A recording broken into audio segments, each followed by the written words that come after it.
As faces da velhice e acidentes de trabalho foram abordados durante o encerramento do 13º Congresso de Direito da Unifenas. O encerramento do 13º Congresso de Direito da Unifenas contou com a participação de 2 desembargadores do Tribunal Regional do Trabalho de Minas Gerais, doutora Thaisa Maria e doutor Sebastião Antônio, que proferiram palestras relacionadas a temas da atualidade, como velhice e acidentes do trabalho. Nós temos um Estatuto do Idoso, que foi uma grande conquista, sem dúvida, mas a proteção do idoso não se limita ao Estatuto, é necessário um diálogo de todas as fontes. Nós temos uma proteção do próprio direito civil e, eventualmente, nós aplicamos outras leis. Por exemplo, se nós vamos nos deparar com a questão do superendividamento dos idosos, que é muito comum, porque eles costumam ser reféns daquele empréstimo consignado. Então, nós vamos invocar, na proteção do idoso, o Código de Defesa do Consumidor.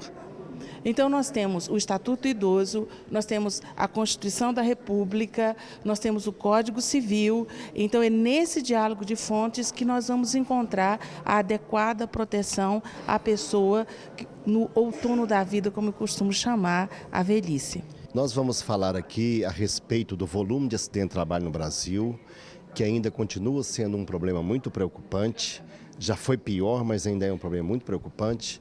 Basta dizer que a cada dia, por volta de 55 pessoas nunca mais retornam ao local de trabalho.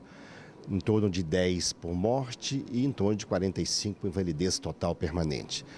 Além disso, isso tem gerado na Justiça muitas ações e controvérsias dos direitos das vítimas ou de seus dependentes e geram jurisprudências contraditórias e dificuldades para os próprios advogados poderem acompanhar esse tipo de demanda. Em sua palestra, o desembargador mostrou como os acidentes de trabalho são registrados no país e as principais doenças ocupacionais e de que forma são julgados as solicitações, bem como o reconhecimento para o recebimento dos determinados casos de doenças ocupacionais.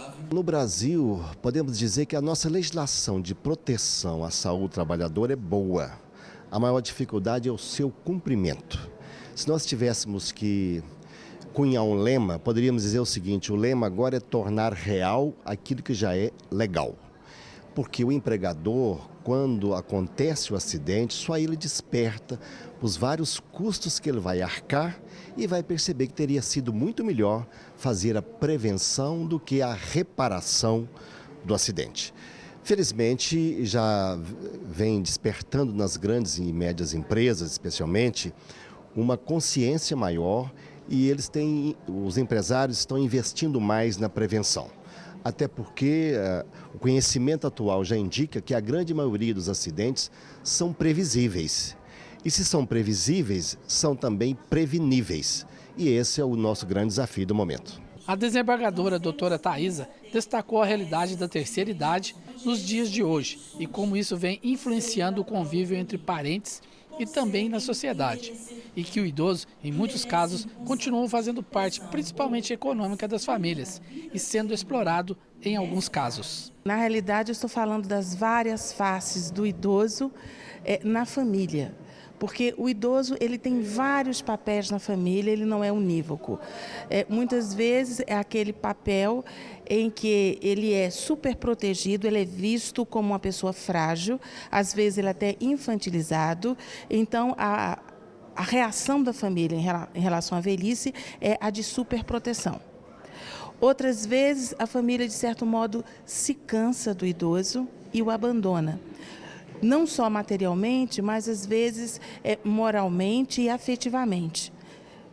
E nós temos uma situação intermediária de proteção ao idoso, quando ele precisa ser protegido, mas, sobretudo, de respeito à autonomia do idoso, porque é muito comum nessa fase da vida os papéis se inverterem na família.